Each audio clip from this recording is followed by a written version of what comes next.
Vanakkam welcome to Tamil Suvai folks. My name is RJ Sudha, the host and founder of Tamil Suvai Radio. This is a radio program airing out of the San Francisco Bay Area. RJ Sudha is my name. I have been hosting this radio show from out of the San Francisco Bay Area for about 3 years now. We've been we've been very active in the community. We've been trying to connect the Indian diaspora all over the world. And at this point, when India is going through a very critical moment as far as the second wave of COVID-19 is concerned, I think it is a responsibility on me and many other anchors and many other radio show hosts or whoever it is, community organizers or anybody else. It is our responsibility to connect Indians from all over the world, to send across a message, or even to bring this all together to help each other out in this critical juncture. So many organizations are doing this, but I think I will try to do it in a different way.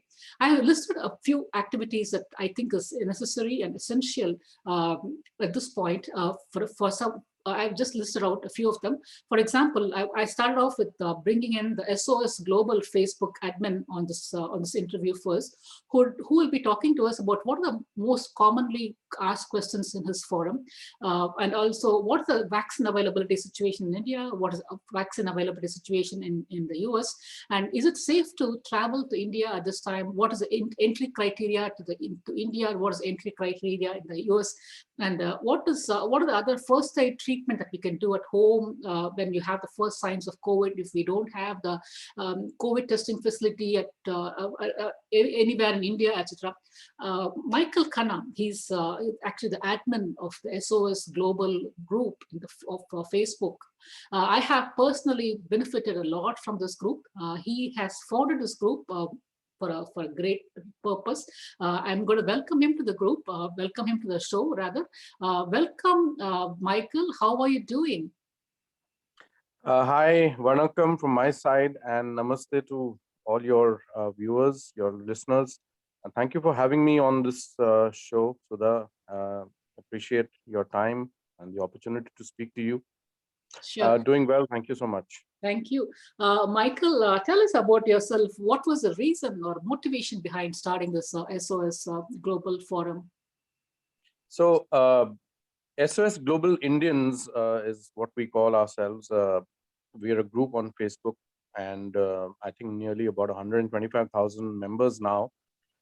We've been around for about a year plus now, since the first COVID wave hit in 2020. The group has been actively helping all NRI Indians, so fellow Indians settled overseas, whether it's in the US, the UK, Germany, France, UAE, Hong Kong, wherever it is that people needed help when COVID hit last year.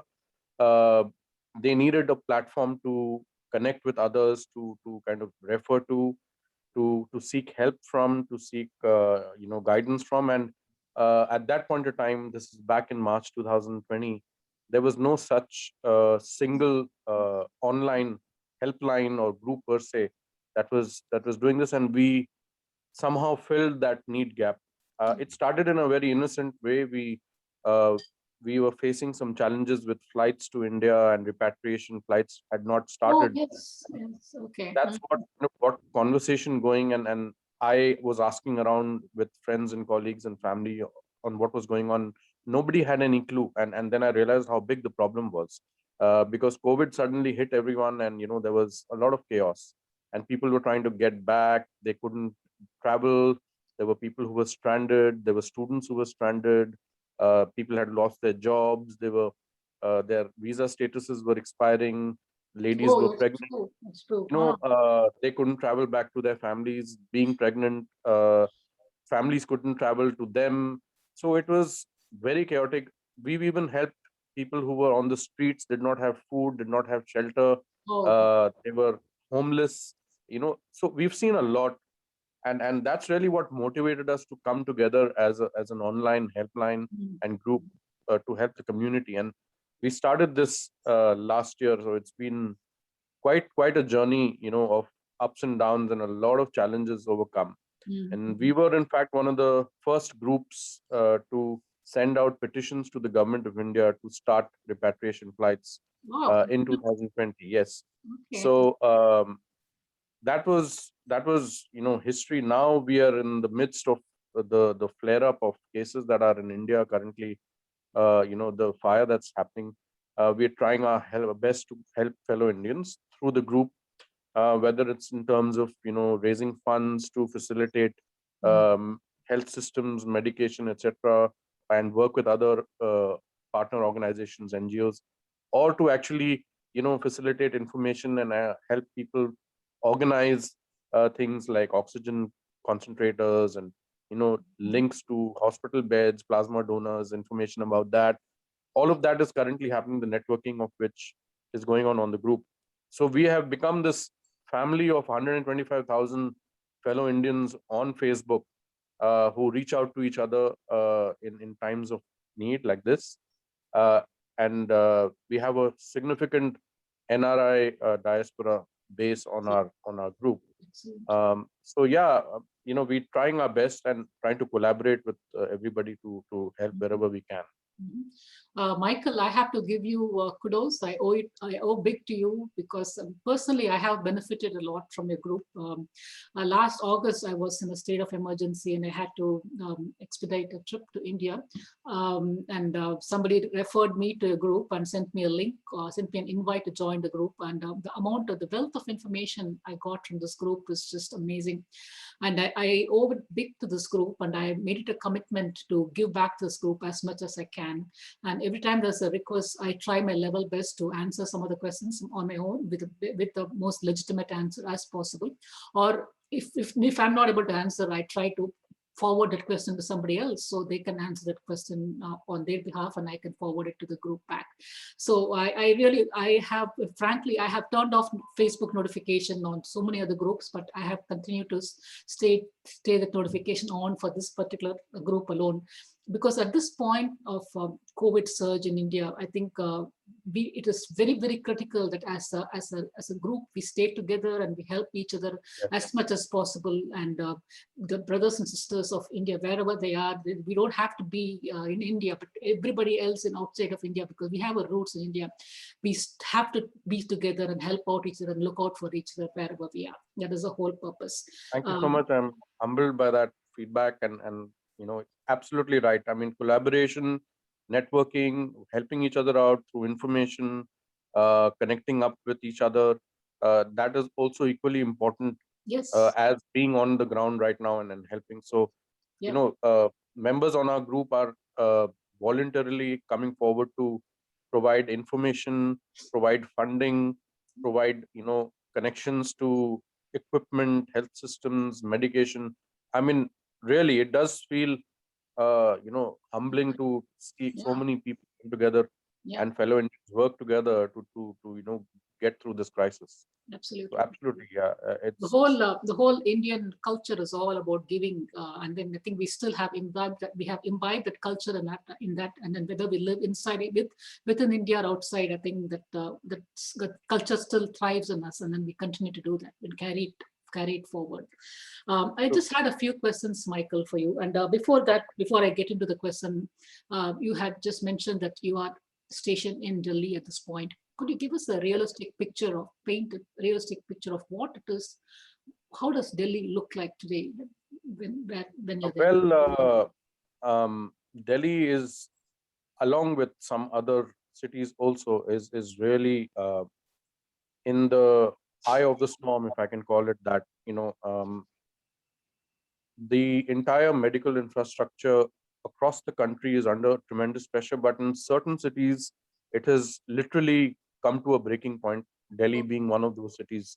So much that now there are not enough beds, not enough plasma donors, not enough oxygen, not enough ambulances, and not enough space to even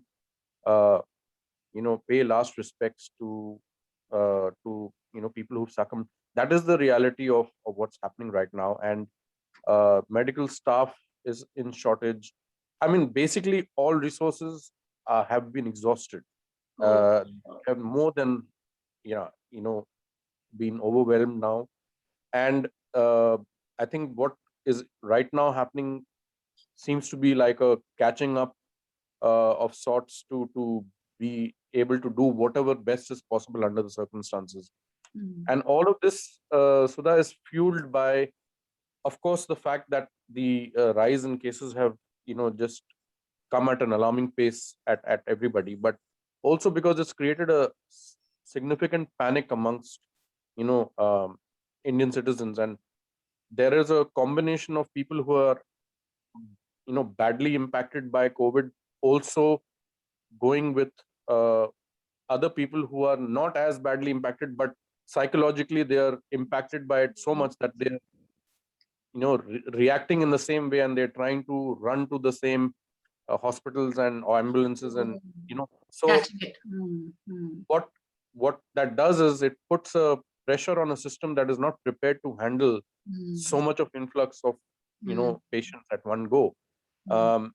And now the system is in a state of chaos. Mm. So the only thing that can be done is you try to provide some structure and aid, from a distance, Mhm. because the people who are already in the fire right now, their hands are completely, occupied. Their minds are completely occupied. They're totally overwhelmed. So they can't think. They're only reacting to what they're seeing in front of their eyes. But people like us who are on the periphery and on the outside Mm. are trying to bring in that much needed thinking and much needed structure to Mm. Mm. provide resources, provide funding, provide assistance, provide manpower, Mhm. and try to basically bolster Mhm. in whichever way we can, Mhm. so that the system can cope. Yeah. That's really what is going on. Yeah. I think we need people who can handle that first line of fire, and we also need people who can think objectively and clear things Correct. out. And I think there is a Exactly. mix of that. But Exactly. unfortunately, there is not a balance there. Um, let me get going with the questions, Michael, if you don't mind. Could you Of tell course. us about the status of the flights from India to the rest of the world, and from the rest of the world to India? Is there? I know there was a slight pause. Has the pause been lifted, or is the pause still there? So since COVID started in 2020, early 2020, India basically, uh, you know, clamped down on all international flights coming into the country. And when I say clamped down, I basically mean other than the approved uh, repatriation flights and subsequently the air bubble agreements that they had with certain countries, where only certain flights between those countries would operate. Um, all regular international flights were suspended, and that has continued to be the case right up till recently, Mhm. when second wave of COVID hit India. Okay. However, uh, there were people who were being able to travel between India and other parts of the country, whether coming in or going out, Mhm. uh, and things had started to, look a little more uh, settled Mm. until about, I would say, about a month and a half ago, when this second wave actually came in. What Okay. has happened after that in the second wave is that countries have, as a reaction to the flaring up of cases in India, uh, suspended their flights on inward travel from India Ah, into those countries. So certain countries like UK, Germany, okay. UAE, etc., have suspended their flights. Hong Kong, you can't fly now from India to these countries Oh, at okay. this point in time. Yes. Okay. Okay. Uh, Also, in certain cases, now countries have sent out notifications for their citizens to leave India, and get back to whichever country it is that they belong to Okay. during this time, and have sent out those kind of advisories, etc. Okay. In return, what is happening from India, also India to US is still operational, but like I said, India cannot send people now to a certain number of countries who have suspended basically incoming traffic into those countries because of the. So that's really what is happening with the flight scenario. Um, There are flights that can come into India. There are some limitations with protocols that need to be followed for whether it's testing or COVID testing, that is, or filing of certain documentation, having certain visa status or whatever it is. But yes, all tourist related visas are suspended. But if Oh, people have OCIs, or if they have emergency visas, then they can visit the country. So India has, in that sense, kept the option of using those repatriation flights, etc., still open. Now that the cases have increased to this extent, essentially people are trying not to travel into India unless oh, there's an emergency. emergency. Oh, okay. That's the reality of how it is with flights right now. Okay, okay. In your SOS Global Indians Facebook group, I read about certain consulate offices being closed. I read about the Chennai consulate offices being closed, except for emergency purposes. No other requests will be entertained. Are there any other offices that are closed at this point? Would you know? Yeah, so I think all consulate offices are dialing down. If they have not already closed right now, they are in the process of scaling down operations, or scaling down their staff. Okay. Some of it is to do with the fact that overall in the world, COVID has created a lot of confusion. So uh, traveling, visas, etc., have already been under extra scrutiny and extra pressure. Hmm. But now for the staff in India that is currently there, other countries are basically either pulling out their staff, or they're closing temporarily their offices because their staff are falling sick.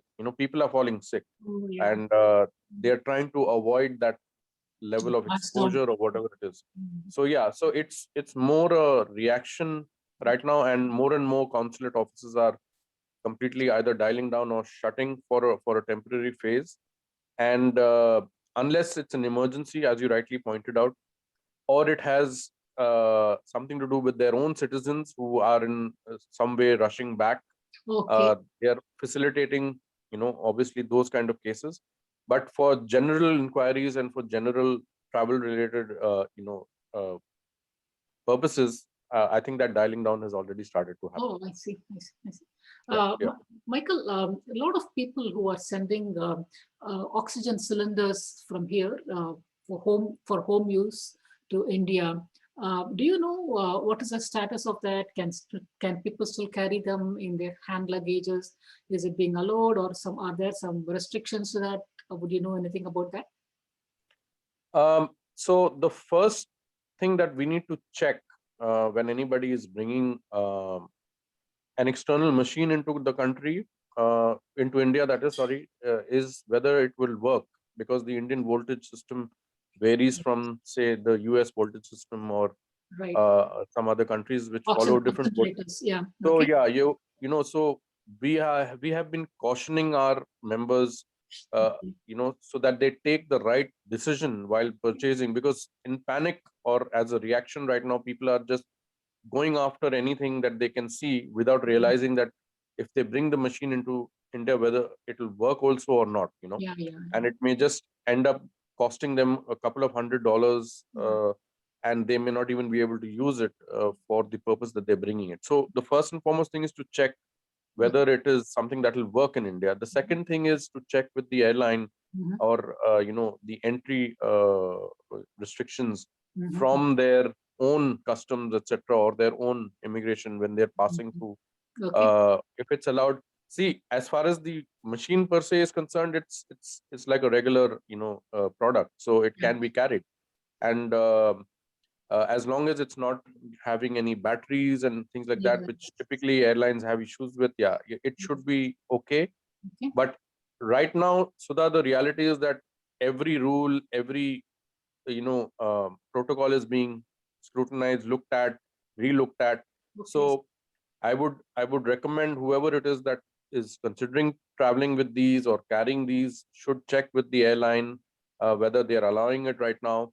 Mhm. Whether the protocols are open and it can be considered. Because otherwise, what starts to happen is people start to en masse do something, and Yes. then the authorities clamp down on that, Oh, yes. you Oh, know, yes. because Yes. it can lead to confusion, it can lead to issues, and all of that. So it's something that is a everyday thing. People have to check with their airline, check with the Absolutely. immigration before they go through, and definitely check if the machine is going to work in India or Work not. in India. Very Ideally, if they can source it locally in India itself, because now so many NGOs and yeah, associations and organizations have come forward to assist, very good. including SOS Global Indians, who's also trying to do a fundraiser for that purpose.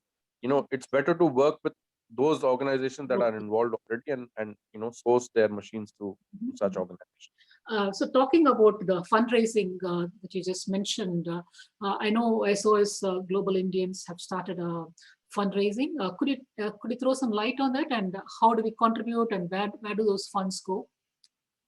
So we as a group are involved with, of course, information and networking. That's our primary method of assistance. Mhm. And SOS Global Indians being online, we don't have too many resources on ground to be able to help in any other way. Like, we practically do not have any involvement in helping out on ground with what is happening right now. So the only way we can help is to provide assistance online, through information, through networking, through sharing of data and so on. One additional step that we've taken this time is to support existing efforts that are being made through a fundraiser, which Okay. we are hosting on the SOS Global Indians group Okay. for our members. It's completely voluntary, and it's for our members. You see, there are so many efforts and campaigns out there. You can choose to join any, and you can choose to join the SOS Global Indians campaign as well. Since our members are there, they can choose to join us and help us. What we are doing through this fundraising campaign essentially is to collect a sum of money and facilitate, whether it is providing of oxygen concentrators, or it is facilitating medication for people who are not getting it, or they can't afford it, or whether it is facilitating ambulances, whether it is Yes. facilitating plasma donors, or of hospital beds, temporary shelters, wherever it is that there is an opportunity to add on to the existing efforts. Very good. uh, we take this fund essentially and we put it in use in that way. We are obviously talking to certain partners and NGOs and associations to see where we will be able to deploy this in the most effective and transparent way. And we're not trying to do too much, so we've kept it very simple, and it's voluntary, like I said. And hopefully we will be able to at least add some might to the existing efforts that are going on. Very nice. And like I said, every effort will help. Every small effort goes a long way right now. So as overseas Indians, as people who are not on ground, Mhm. the biggest feeling, or the sentiment, is to get involved. Yeah, And exactly. probably funding is one way that people feel that at Exactly. least I can contribute in a small way, Yeah. whichever way, by adding to a campaign. And that's essentially what we're trying to Yeah, harness. yeah, And exactly. That was the whole purpose of creating this awareness video also. I mean, the moment I started seeing this NDTV videos and anything news, I started reading news about India. I thought, oh my God, it is on my shoulders that I have to create awareness. I mean, I've been donating also, but then I have to create awareness. I have to spread the word about people immediately start opening up their wallets and spending. Donating money to different organizations. But then we need to know that they are genuine. We need to know that yeah, it's being spent to the right direction, etc. So I know for sure that SOS Global Indians is a very genuine, legitimate organization. That you make a call on where it gets spent and etc. In a very judgmental way, and I'm glad they're doing that. absolutely. And just to share that this is a campaign that is currently hosted on our group. So anybody who's a member on SOS Global Indians can join that campaign by being on our group.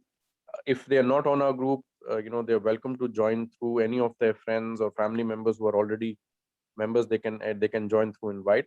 And otherwise also, I mean, it's not that you only need to help or join our campaign. I mean, there are some other credible campaigns also, so it's completely voluntary, and they can join those as well.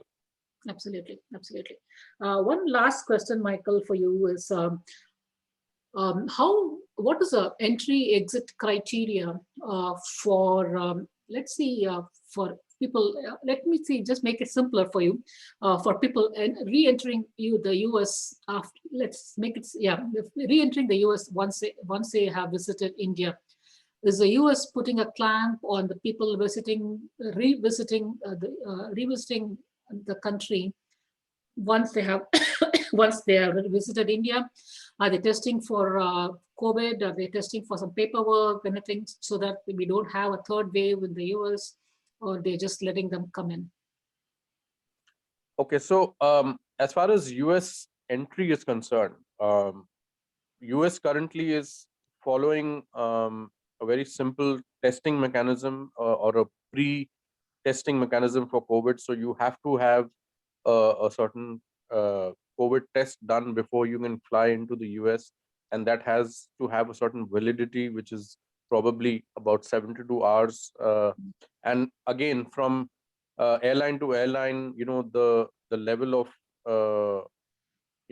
protocols may vary in terms of what other documentation or what other process they need. But the long and short of it is that you have to have a negative COVID report to board a flight to fly into the US.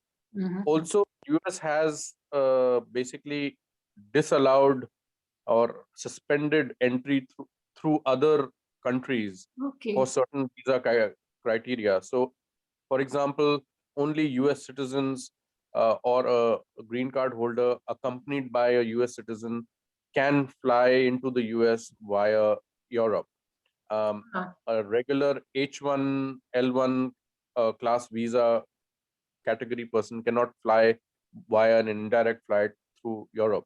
So there are certain countries through which these embargoes or these suspensions exist.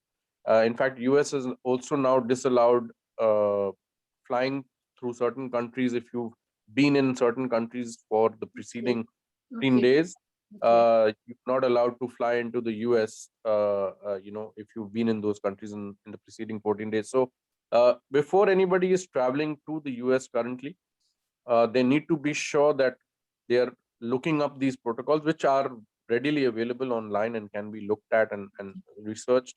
There's a lot of information on our group, SOS Global Indians, also to this effect. So you can actually check, for each country, what is the rule and so on. And we have a team of experts who can advise and help on everything to do with your immigration queries, to travel queries, to rules, regulations, and so on. But I would advise anybody looking at traveling into the US from India, for example, to go directly. So there are direct flights currently, Air India, United, they all flying directly. It's better actually that you take a direct flight. In any case, it reduces your travel time, it reduces your exposure, because traveling right now is not advisable anyway. But if you have to do it, you may as well do it in the shortest span possible, and a direct flight helps with that. And now countries like UAE have also suspended flights from India. So an airline like Emirates or Etihad, for that matter, may not even be able to carry a passenger from India to the US via their hub, which is in the Middle East.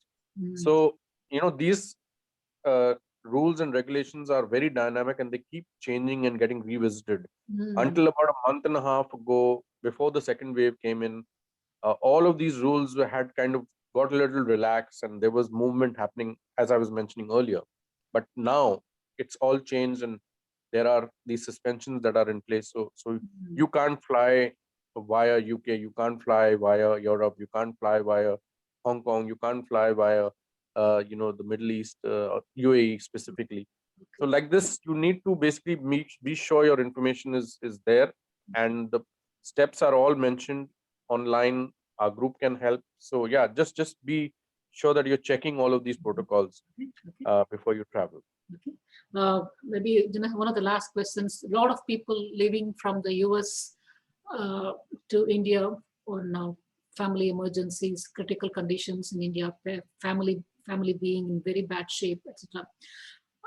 What is the entry criteria for people traveling into India from the US?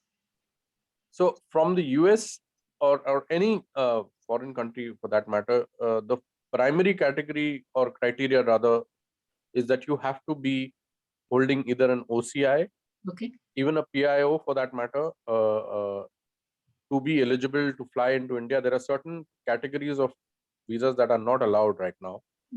Tourist visas are not allowed. Okay. So anybody who has a multiple entry tourist visa is not allowed to fly into India. Okay. But if you have an OCI or if you have an emergency visa, which is also referred to as an X1 multiple entry visa sometimes, Okay. these visa categories are allowed, but you have to apply for them. If you don't have an OCI, you can apply for an emergency visa. If you have an OCI, then you're fine. You can travel to India. There's no problem. Also, if you are wanting to visit on a business visa, you have to take a prior approval from the Indian Embassy to Okay. travel on a business visa. Even for medical purposes, if you want to fly, you cannot use a multiple entry visa. You have to take a special approval from the Indian Embassy, Okay. and then on medical grounds, on medical travel will be allowed. So Okay. yeah, but general travel, tourist related travel is something that is not entertained right now. So for anybody who's traveling on emergencies, you have to check your visa category. Okay. The other thing that is important is to come into India, you need to be carrying a COVID test that is negative Okay. and valid within 72 hours of your departure Okay. from a point in the US that you're flying into India. Okay. So this is also very straightforward and spelled out. Your departure time, you calculate 72 hours back from that, and your COVID test has to have been taken during that 72 hours, and the report has to have come negative within those 72 hours. And then there is a process of applying for an exemption on the Air Suvidha app.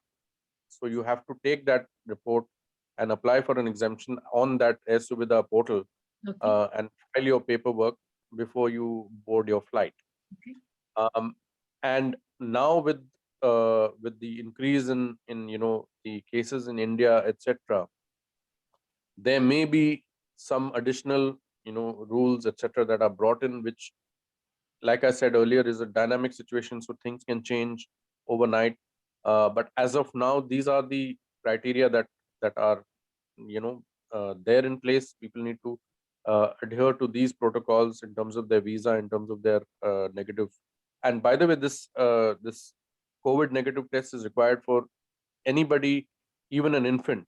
So earlier, yes, earlier it never used to be the case that even infants were required to do COVID tests, but now a COVID test is required even for infants. If they want to travel into the country. Okay. And you have to constantly check and recheck. There are some exemptions that are allowed in certain states. If you travel to India right now, there are still some states who have quarantine requirements if you arrive, like Maharashtra, for example, in between had this requirement. So if you flew into Maharashtra, you would have to quarantine in an institutional quarantine for 7 days, and then home quarantine for 7 days. But the government gave some exemptions if it was, for example, a bereavement, or if there was a pregnant woman who was traveling on medical grounds, or if there was some severe medical problem with the traveler or the person who was traveling, then you could take an exemption, and then you would be allowed to, instead of quarantining in an institution, you would be allowed to quarantine at home. Or if you had a connecting flight from Maharashtra onward to some point in India, you would be allowed to take the connecting flight. Everybody else would then be expected to follow the quarantine. So these are the kind of rules that you need to look up before you embark on a journey right now if you're traveling into India. Great. Great. It's a lot of information, Michael Khanna. Lot of information. Thank you very much. Please stay safe, and thank you for what you do. And we will continue to do our role and give our support as much as we can. And please stay safe. Thank you Thank you, again. and same to you and your family, and to all your listeners. And thank you for taking our message out and Yeah. amplifying this for us. Thank you so Thank much. you very much. Yeah. Thanks again. Bye.